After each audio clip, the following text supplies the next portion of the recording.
poursuivre la lecture dans le second livre de Samuel, au chapitre 19, à partir du verset 1er. Nous le remarquerons, il y a dans ce chapitre 19 bien des points d'interrogation. L'Écriture ne fait pas de commentaires, elle nous rapporte les faits tels qu'ils se sont passés. Néanmoins, nous sommes invités à réfléchir sur ces textes de la parole de Dieu et à tirer l'enseignement qui s'impose à notre vie spirituelle. Donc Absalom est mort, le peuple d'Israël qui l'avait suivi est en déroute, et puis il y a David à Mahanaïm avec ceux qui l'avaient suivi dans son exil. Or le verset 1er nous dit: on vint dire à Joab, chef de l'armée, voici le roi pleure et se lamente à cause d'Absalom. Or, dans un sens, nous le comprenons, Absalom a été un fils qui s'est rendu coupable de meurtre à l'égard de son frère Amnon. Nous savons qu'Absalom, qui aurait dû mourir à cause de ce meurtre, s'est enfui à Guéchur, où il a profité de l'hospitalité de son beau-père, qu'il est revenu ensuite auprès de David suite aux manœuvres de Joab, et puis qu'il a fini par chasser son père David du trône pour usurper sa place. Mais malgré tout cela, nous comprenons que David ait pleuré la mort d'Absalom, qu'il se soit lamenté à cause d'Absalom, et peut-être a-t-il pleuré et s'est-il lamenté parce qu'en définitive Absalom a quitté cette terre dans des circonstances tragiques sans avoir eu le temps de régler ses problèmes, notamment avec son père et avec le peuple. Donc au plan affectif, David ait pleuré, qu'il se soit lamenté, nous le comprenons. Peut-être faut-il ajouter à cette peine normale qu'un père peut éprouver les circonstances dans lesquelles Absalom est mort, après combien d'années cachées, cet homme s'est retrouvé dans la présence de Dieu pour lui rendre des comptes. Il y avait bien des raisons pour que David pleure et qu'il se lamente à cause d'Absalom. Néanmoins, il y a quelques remarques à faire. Le verset 2 nous dit: et la victoire, ce jour-là, fut changée en deuil pour tout le peuple, car en ce jour le peuple entendait dire: le roi est affligé à cause de son fils. Or je viens de dire que nous comprenons la peine que David pouvait avoir, mais était-il normal que ce jour-là soit changé en deuil pour tout le peuple à cause de la mort d'Absalom. On a l'impression que la victoire a été occultée. Le fait que David ait eu la vie sauve, ce n'est pas ce qui a marqué ce jour, mais l'Écriture nous dit que la victoire, ce jour-là, fut changée en deuil. Pourtant, il y avait de quoi rendre grâce à Dieu si nous prenons le livre des psaumes.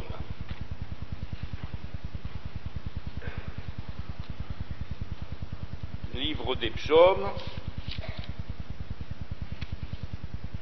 le psaume 3e, par exemple.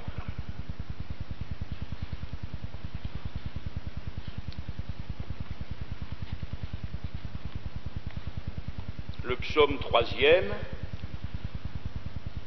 l'Écriture nous dit ceci, psaume de David, à l'occasion de sa fuite devant Absalom son fils. Alors voici comment David priait quand il fuyait devant Absalom. Ô Éternel, que mes ennemis sont nombreux, quelle multitude se lève contre moi. Combien qui disent à mon sujet, plus de salut pour lui auprès de Dieu. Nous savons que c'était le langage d'Absalom, c'était le langage d'Achitophel, avant que son conseil ne soit contredit par celui d'Abishai. Or il y a une pause, et David ajoute, mais toi, ô Éternel, tu es mon bouclier, tu es ma gloire, et tu relèves ma tête. De ma voix je crie à l'Éternel, et il me répond de sa montagne sainte. Et dans sa fuite devant Absalom, David dit, je me couche, verset 6, et je m'endors. Et il ajoute, je me réveille. Qu'il se couche, qu'il s'endorme. Mais Absalom ou quelqu'un de sa troupe pouvait tuer David pendant son sommeil. Il ajoute, je me couche et je m'endors, je me réveille, car l'Éternel est mon soutien. Je ne crains pas les myriades de peuples qui m'assiègent de toutes parts. Lève-toi, Éternel, sauve-moi, mon Dieu, car tu frappes à la joue tous mes ennemis, tu brises les dents des méchants. Le salut est auprès de l'Éternel, que ta bénédiction soit sur ton peuple. Eh bien, le Seigneur avait exaucé la prière de David, tant au plan personnel que pour le peuple qui s'était solidarisé avec lui dans son épreuve. Alors, était-il normal que ce jour de victoire soit changé en deuil pour tout le peuple, car en ce jour le peuple entendait dire le roi est affligé à cause de son fils. L'Écriture, mes frères et sœurs, nous enseigne l'équilibre. Et ce n'est pas parce que nous pouvons connaître des difficultés, et Dieu sait si dans l'existence il y en a, même dans la vie chrétienne, ce n'est pas parce que nous pouvons avoir de la peine que ces difficultés et ces peines doivent nous faire oublier la victoire. Or, malheureusement, il arrive que le diable manœuvre d'une telle façon que dans les moments où nous devrions nous réjouir dans le Seigneur, nous arrivons à transformer nos heures, nos journées, nos semaines, quand ce n'est pas plus, en deuil. Est-ce que nous sommes vraiment en harmonie avec le Seigneur quand nous oublions ce qu'il fait pour nous pour ne penser qu'à ce qui ne va pas. Vous savez, l'expression « voir la vie en rose » ou « broyer du noir » ne sont pas des expressions éloignées de la vérité. Tout dépend ce à quoi nous regardons, tout dépend à qui nous regardons.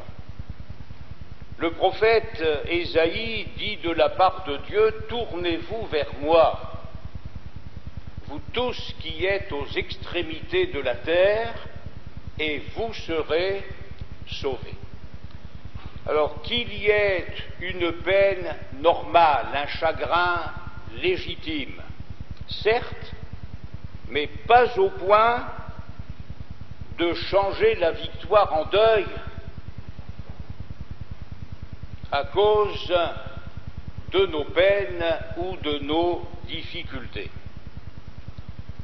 Or, on voit très bien à quel point le peuple a été marqué par l'attitude de David, puisqu'au verset 3, il est écrit « Ce même jour, le peuple rentra dans la ville à la dérobée, comme l'auraient fait des gens honteux d'avoir pris la fuite dans le combat. » Nous en avons souvent parlé, je ne vous apprendrai rien de nouveau. S'il est un homme qui aurait pu se lamenter du fond de sa prison à Rome, c'est bien l'apôtre Paul. Il aurait pu regretter de ne plus pouvoir voyager, il aurait pu regretter de ne plus pouvoir visiter les églises, il aurait pu se lamenter encore et pleurer sur son état, mais c'est précisément dans cette épître aux Philippiens qu'il va insister sur la nécessité pour nous de nous réjouir toujours dans le Seigneur. Nous réjouir quand on n'est pas prisonnier à Rome, mais nous réjouir même quand on est prisonnier à Rome. Nous réjouir quand on peut visiter les églises pour les affermir, mais nous réjouir aussi quand on ne peut plus les visiter. D'ailleurs, Paul n'a-t-il pas écrit aux Philippiens encore « Je veux que vous sachiez que ce qui m'est arrivé a plutôt contribué au progrès de l'Évangile. » Que ce qui m'est arrivé a plutôt contribué au progrès de l'Évangile. Parce que, dit-il, à cause de mes persécutions, à cause de mon emprisonnement, à cause de l'exemple que je laisse aux chrétiens, eh bien certains ont trouvé plus d'assurance dans la foi pour parler du Seigneur Jésus. Et puis, si nous faisons le compte du nombre des épîtres qui ont été écrites depuis la prison de Paul à Rome, nous pouvons nous demander si l'Église aurait eu, depuis 19 siècles, toutes ces paroles d'encouragement, si Paul n'avait pas été emprisonné à Rome. Donc, rompons avec cette habitude de fixer nos pensées sur ce qui ne va pas. Rompons avec cette habitude de fixer nos pensées sur les sujets pénibles, les sujets difficiles. Rompons avec cette habitude de voir uniquement ce qui manque, parce que le livre de l'Ecclésiaste dit que ce qui manque ne peut pas être compté. Donc c'est à l'infini. Et puis apprenons non pas à ignorer, non pas à fermer les yeux sur ce qui ne va pas, mais à nous réjouir dans le Seigneur et à célébrer sa victoire. Quand Jésus gravissait le mont Golgotha, nous savons qu'il y avait à sa suite des femmes qui pleuraient, et elles avaient raison. Pendant 3 ans et demi, elles avaient bénéficié de la présence de Jésus, et nous comprenons qu'avec tout ce que Jésus avait déjà enduré, Et avec la perspective de sa croix, nous comprenons que ces femmes aient pleuré. Mais que va faire Jésus? Il va s'arrêter, il va se tourner vers elles et il va leur dire: filles de Jérusalem, ne pleurez pas sur moi, mais pleurez sur vous. Ne pleurez pas sur moi, mais pleurez sur vous, car si l'on fait ces choses au bois vert, qu'arrivera-t-il au bois sec? Et quand le Seigneur Jésus est cloué sur la croix, n'allons pas penser qu'il n'a pas partagé la douleur de sa mère. Quand prophétiquement Siméon a dit à Marie: une épée te transpercera l'âme, Jésus n'était pas indifférent à ce que Marie pouvait éprouver le concernant. Mais que va-t-il faire? Il va confier Marie à Jean, il va confier Jean à Marie, mais rien ne nous dit dans ce texte de l'Écriture que le Seigneur Jésus ait pleuré sur le sort de sa mère. Nous connaissons ce qu'on appelle communément les 7 paroles de la croix, mais aucune de ces paroles n'a changé la victoire de la croix en deuil. Le Seigneur Jésus a eu une position saine tout en partageant les souffrances de Marie, et puis on ne voit pas non plus que Marie se soit faite remarquer au pied de la croix par des pleurs qui auraient bouleversé tout le monde. L'Écriture ne dit rien, si ce n'est que Marie va recevoir ces paroles de Jésus: femme, voilà ton fils, et à Jean: voilà ta mère. Donc David pleure, il se lamente, et je dis on le comprend, mais est-ce que le peuple a eu raison de changer ce jour de victoire en jour de deuil? Est-ce que nous avons raison d'ignorer la victoire de Jésus au calvaire pour ne penser qu'à nos problèmes, qu'à nos difficultés, qu'à nos larmes, qu'à ce qui ne va pas? Et nous allons voir que Joab va réagir. Ça peut paraître dur de la part de Joab, mais il va réagir, et c'est cette réaction de Joab qui en fait va sortir David de cette affliction dans laquelle il s'est plongé. Verset 4 nous dit: le roi s'était couvert le visage et il criait à haute voix: mon fils Absalom, Absalom, mon fils, mon fils.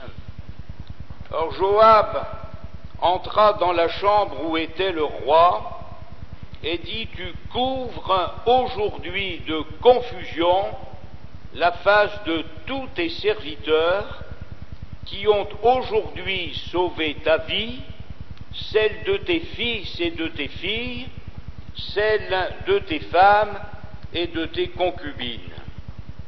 Tu aimes ceux qui te haïssent, et tu hais ceux qui t'aiment, car tu montres aujourd'hui qu'il n'y a pour toi ni chef ni serviteur.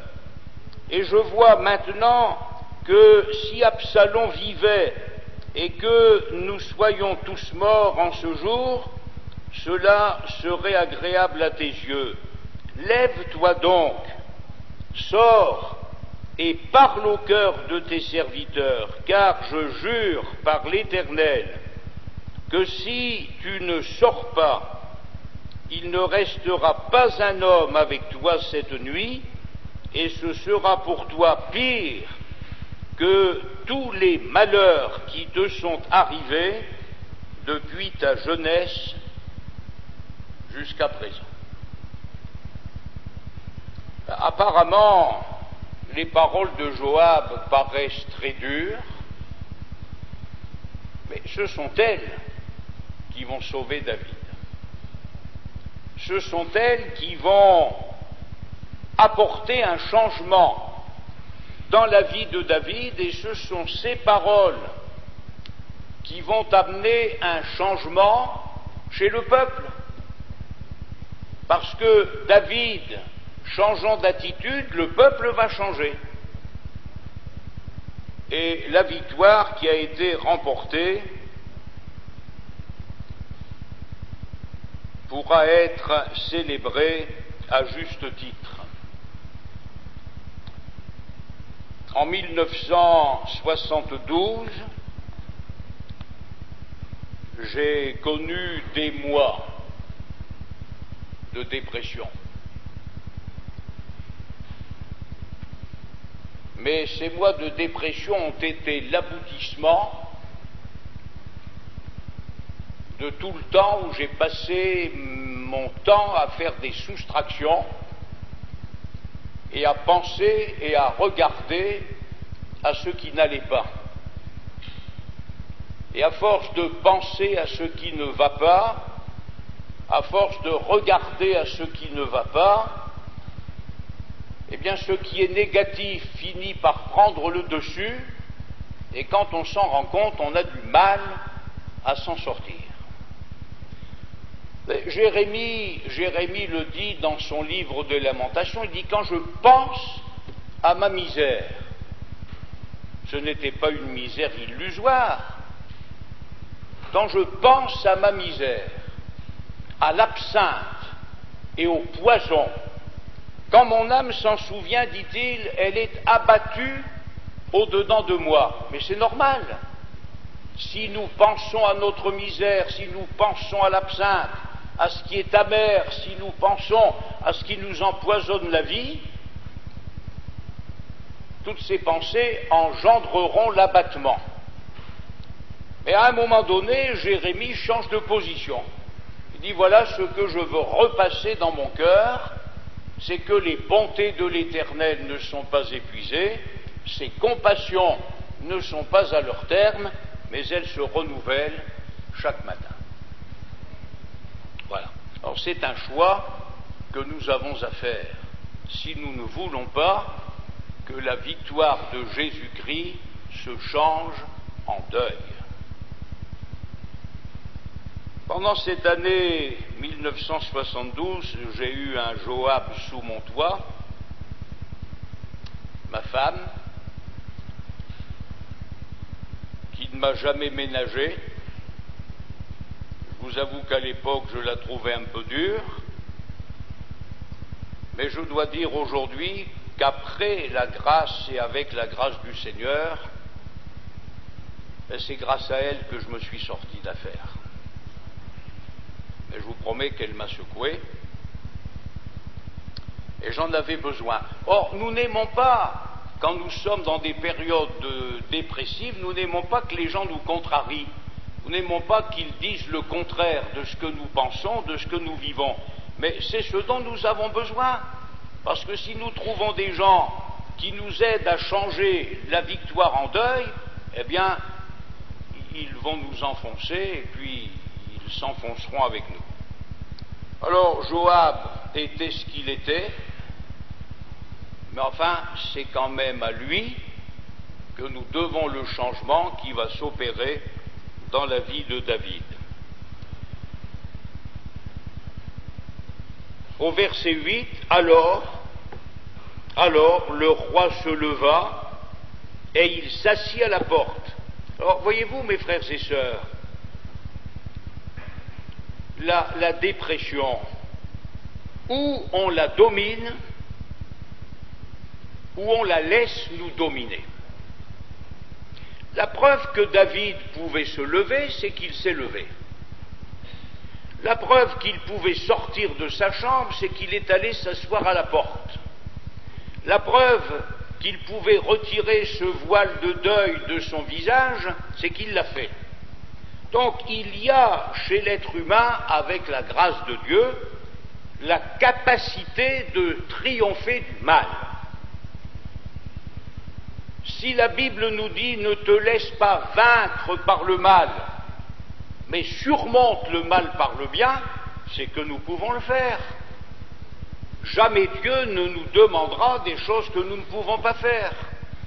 Donc l'Écriture nous dit que David se lève, qu'il s'assoit à la porte, et à partir de ce moment-là, on fit dire à tout le peuple, voici le roi est assis à la porte. Jusque-là, on avait dit le roi pleure, on avait dit le roi se lamente, et tout le monde rasait les murs, tellement ils avaient honte de la victoire qu'ils venaient de remporter. Mais maintenant que le message change, maintenant qu'on leur dit le roi est à la porte, eh bien l'Écriture nous dit, et tout le peuple vint devant le roi.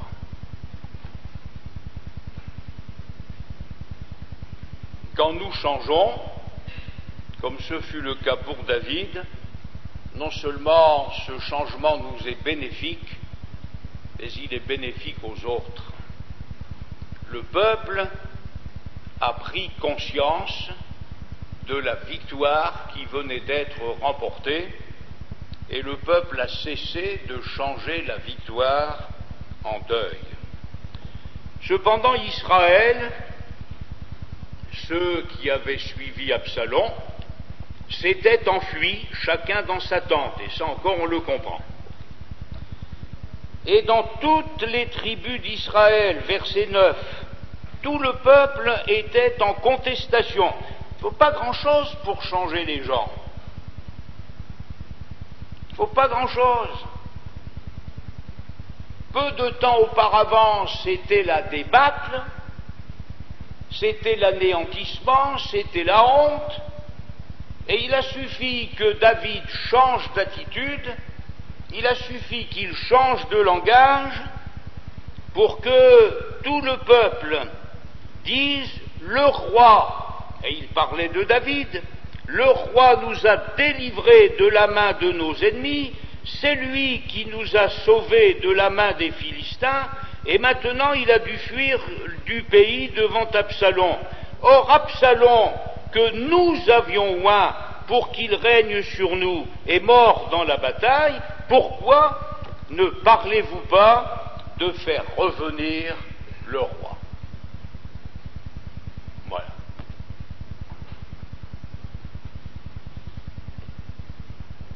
L'être humain est très versatile. On l'influence en bien ou on l'influence en mal.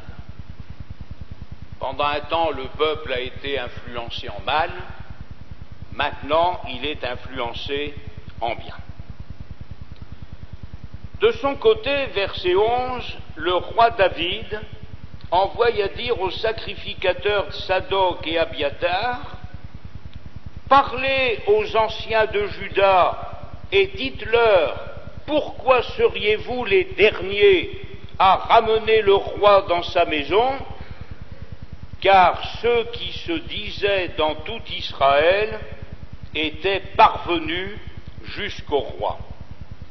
Vous êtes mes frères, vous êtes mes os et ma chair, pourquoi seriez-vous les derniers à ramener le roi ? »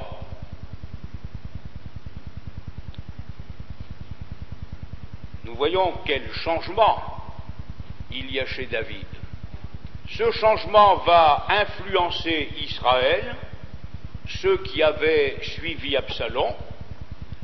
Ce changement, à la demande de David, va influencer les hommes de Juda, ceux qui étaient de la tribu de David.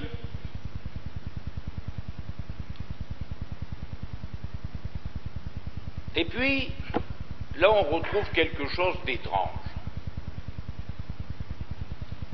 Vous direz aussi à Amasa, qui était neveu de David. Joab était fils de Tseruia, Amasa était fils d'Abigaïl. Donc neveu de David,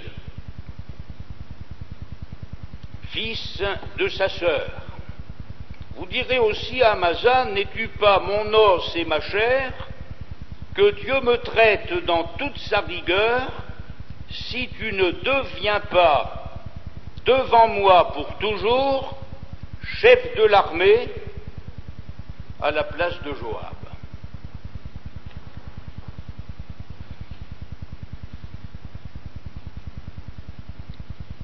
j'ai du mal à me mettre dans la peau de David. Parce que 4 matins auparavant, Amasa était chef de l'armée d'Absalom. Alors David va retirer le pouvoir à Joab qui l'a soutenu, et il va le donner à Amasa qui l'a combattu. Je vous avoue que je ne sais pas trop ce que ça veut dire, mais enfin ça me paraît étrange, cette façon d'agir de David. Il fléchit le cœur de tous ceux de Juda comme s'ils n'avaient été qu'un seul homme. Et ils envoyèrent dire au roi, reviens, toi et tous tes serviteurs. Le roi revint et arriva jusqu'au Jourdain, et Juda, les hommes de Juda, se rendirent à Gilgal, là où tu avais roulé l'opprobre. C'est la signification de Gilgal, rouler l'opprobre. Juda se rendit à Gilgal afin d'aller à la rencontre du roi et de lui faire passer le Jourdain. Shimei, fils de Géra, benjamite, donc de la tribu de Saül, qui était de Bachurim ou Bakurim, se hâta de descendre avec ceux de Juda, à la rencontre du roi David. Shimei avait avec lui 1000 hommes de Benjamin et Tsiba, serviteurs de la maison de Saül, et les 15 fils et les 20 serviteurs de Tsiba, ils passèrent le Jourdain à la vue du roi. Le bateau mis à la disposition du roi faisait la traversée pour transporter sa maison, et au moment où le roi allait passer le Jourdain, Shimei, fils de Géra, se prosterna devant lui. Et il dit au roi, que mon Seigneur ne tienne pas compte de mon iniquité. Nous savons comment Shimei avait insulté, comment il avait maudit David pendant sa fuite. Que mon Seigneur ne tienne pas compte de mon iniquité, qu'il oublie que ton serviteur l'a offensé le jour où le roi, mon Seigneur, sortait de Jérusalem, et que le roi n'y ait point égard, car ton serviteur reconnaît qu'il a péché, et voici, je viens aujourd'hui le premier de toute la maison de Joseph à la rencontre du roi, mon Seigneur. Or, la démarche de Shimei est louable. Il a péché, il vient demander pardon, et pour demander pardon, il se prosterne devant David. Verset 21, alors Abishai, fils de Tseruya, donc frère de Joab, neveu de David, Abishai, fils de Tseruya, prit la parole et dit, Shimei, ne doit-il pas mourir pour avoir maudit loin de l'Éternel? La réaction d'Abishai est normale, on la comprend. Mais David dit, qu'ai-je à faire avec vous, fils de Tseruya, et pourquoi vous montrez-vous aujourd'hui mes adversaires? Aujourd'hui ferait-on mourir un homme en Israël? Ne sais-je donc pas que je règne aujourd'hui sur Israël? Et le roi dit à Shimei, tu ne mourras point, et le roi le lui jura. Le changement qui s'était opéré chez David à la suite de l'intervention de Joab n'était pas superficiel, parce qu'aujourd'hui c'est lui qui tient ce langage, ferait-on mourir aujourd'hui un homme en Israël? On va quand même pas changer la victoire en deuil. Ferait-on mourir aujourd'hui un homme en Israël. Et le roi dit à Chiméi, tu ne mourras point, et le roi le lui jura. À mon avis, rien à dire, David fait preuve de bonté, il fait preuve de miséricorde à l'égard d'un homme qui aurait dû mourir.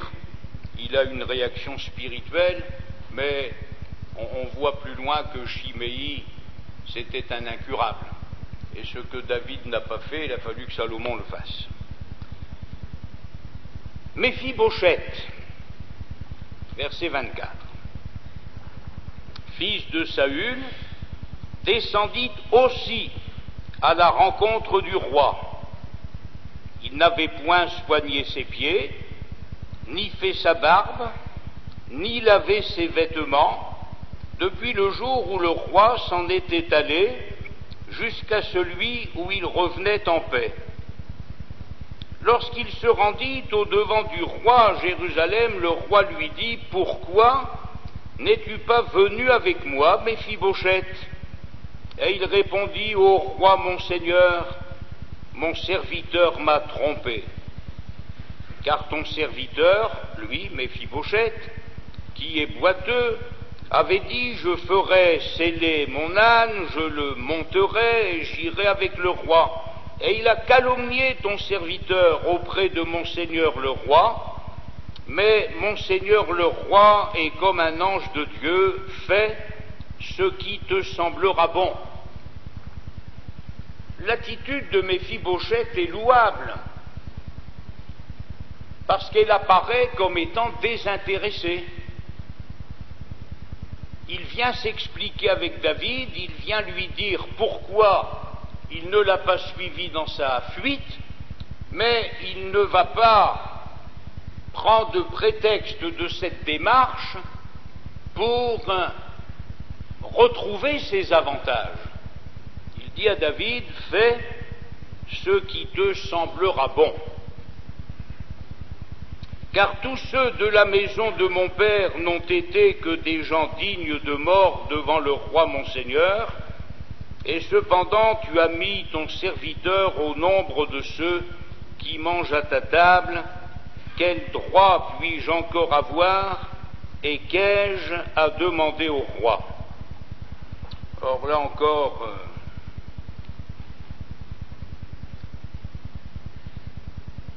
les paroles de David amènent à se poser des questions. Le roi lui dit, à quoi bon toutes tes paroles? Je l'ai déclaré, toi et Tsiba, vous partagerez les terres. Du moment que Tsiba avait menti, que Tsiba avait calomnié Méphibosheth, il paraissait normal que ceux qui avaient été donnés à Tsiba reviennent à Méphibosheth. Eh bien non, David ne veut pas entrer dans ces comptes-là. Il dit, ce que j'ai donné à Tsiba, vous n'avez qu'à vous le partager tous les deux, et puis me laisser en paix. Mais Méphibosheth laisse ici apparaître ses bons sentiments, comme je l'ai dit il y a quelques instants. Méphibosheth dit au roi qu'il prenne même le tout, puisque le roi mon seigneur rentre en paix dans sa maison. Veillons, je crois que c'est l'enseignement qu'il faut tirer ici de l'attitude de Méphibosheth, veillons à ce que nos démarches soient désintéressées, que nous n'ayons jamais d'idées secrètes derrière la tête. Méphibosheth n'est pas venu vers David pour récupérer ses terres, il est venu pour s'expliquer et lui dire pourquoi il ne l'avait pas suivi dans sa fuite. Alors ce qu'il entend de la part de David concernant le partage des terres avec Tsiba, ça ne va pas le contrarier, et il dira, s'il veut tout prendre, qu'il prenne tout. Au fond, Méphibosheth avait plus d'attachement pour David que pour les terres qu'il avait pu lui donner. Et ce qui est important pour nous, c'est de savoir si nous sommes attachés au Seigneur ou si nous sommes attachés à ce qu'il donne. Job disait, quand bien même Dieu me tuerait, je ne cesserai d'espérer en lui. Quand bien même il me tuerait, je ne cesserai d'espérer en lui. Méphibosheth retrouve David, David retrouve Jérusalem, David retrouve son trône. Eh bien, Méphibosheth dit, si Tsiba veut prendre tout ce que tu lui as donné, qu'il se garde les terres, ça ne me gêne pas. Or, Barzillai ou Barzillai, le Galaadite, descendit de Rogelim et passa le Jourdain avec le roi pour l'accompagner au-delà du Jourdain. Barzillai était très vieux, âgé de 80 ans, et à l'époque c'était âgé. Il avait entretenu le roi pendant son séjour à Mahanaïm, car c'était un homme fort riche. Le roi dit à Barzillai, viens avec moi et je te nourrirai chez moi à Jérusalem. Mais Barzillai répondit au roi, combien d'années vivrai-je encore pour que je monte avec le roi à Jérusalem? Je suis aujourd'hui âgé de 80 ans, puis-je connaître ce qui est bon et ce qui est mauvais? Ton serviteur peut-il savourer ce qu'il mange et ce qu'il boit? Puis-je encore entendre la voix des chanteurs et des chanteuses? Et pourquoi ton serviteur serait-il encore à charge à mon seigneur le roi? Ton serviteur ira un peu au-delà du Jourdain avec le roi. Pourquoi d'ailleurs le roi m'accorderait-il ce bienfait? Que ton serviteur s'en retourne et que je meure dans ma ville, près du sépulcre de mon père et de ma mère. Mais voici ton serviteur Kimham, son fils, qui passera avec le roi mon seigneur. Fais pour lui ce que tu trouveras bon. Le roi dit que Kimham passe avec moi, et je ferai pour lui ce qui te plaira. Tout ce que tu désireras de moi, je te l'accorderai. Quand tout le peuple eut passé le Jourdain, et que le roi lui l'eut aussi passé, le roi baisa Barzillai et le bénit. Et Barzillai retourna dans sa demeure, le roi se dirigea vers Gilgal, et Kimham l'accompagna. Nous avons remarqué le verset 32, il avait entretenu le roi pendant son séjour à Mahanaïm, car c'était un homme fort riche. Bien là encore, nous avons le cas de quelqu'un qui a agi d'une manière généreuse, désintéressée. Après tout ce qu'il avait fait pour David, Barzillai n'a pas dit « maintenant je vais récupérer un peu de ce que je lui ai donné et je vais m'installer dans le palais royal, peut-être deviendrai-je vice-roi ou premier ministre, je profite de la situation ». Ce que Barzillai a fait, il l'a fait de bon cœur, il l'a fait de tout son cœur, il l'a fait quand David avait besoin de lui, et maintenant que David lui propose de venir avec lui, Barzillai dit non, non, je suis trop âgé, prends mon fils si tu veux, moi je vais rentrer dans ma ville, et ce que je souhaite c'est de mourir près de mes pères. Bonne attitude qui doit nous apprendre à faire le bien d'une manière désintéressée, mais non pas avec le calcul de savoir ce que cela pourra nous rapporter d'une manière ou d'une autre. Et enfin, notons que quand certaines difficultés se terminent, il y en a d'autres qui ne sont pas loin.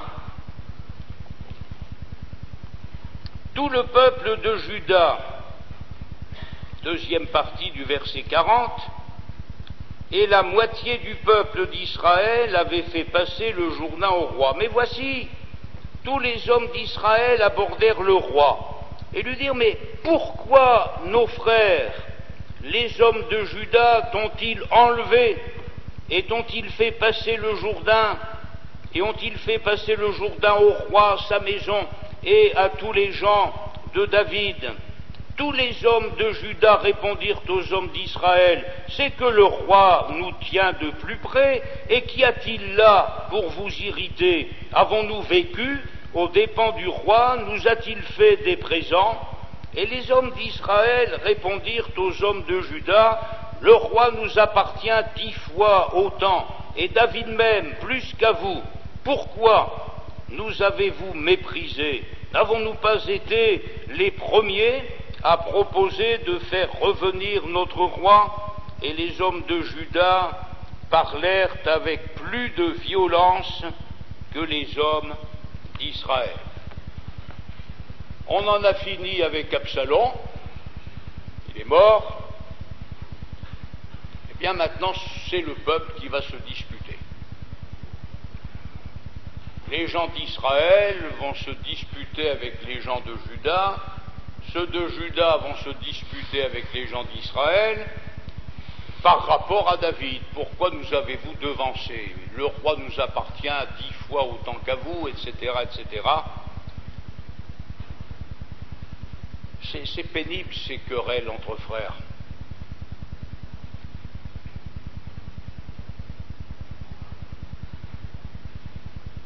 Et dans l'Église primitive, vous trouvez le même processus. Quand le diable n'a pas pu faire ce qu'il voulait avec Ananias et Saphira, eh bien on trouve des querelles qui naissent dans l'Église au sujet des distributions qui étaient faites aux veuves. Comme si nous n'avions pas assez d'ennemis à l'extérieur, sans encore en chercher à l'intérieur. Or, vivons en paix les uns avec les autres, que ce soit Israël qui ramène David ou que ce soit Juda, peu importe, l'essentiel est qu'il revienne. Et c'est la même chose concernant le Seigneur Jésus. Ce que nous voulons, c'est que Jésus règne. Nous voulons prier, nous voulons travailler en vue de son retour, de sa gloire, de son prochain avènement, et laisser de côté tout ce qui ressemble à des querelles de cours d'école et nous attacher véritablement à la grâce de Dieu pour que l'œuvre de Dieu se fasse et que son nom à lui soit glorifié.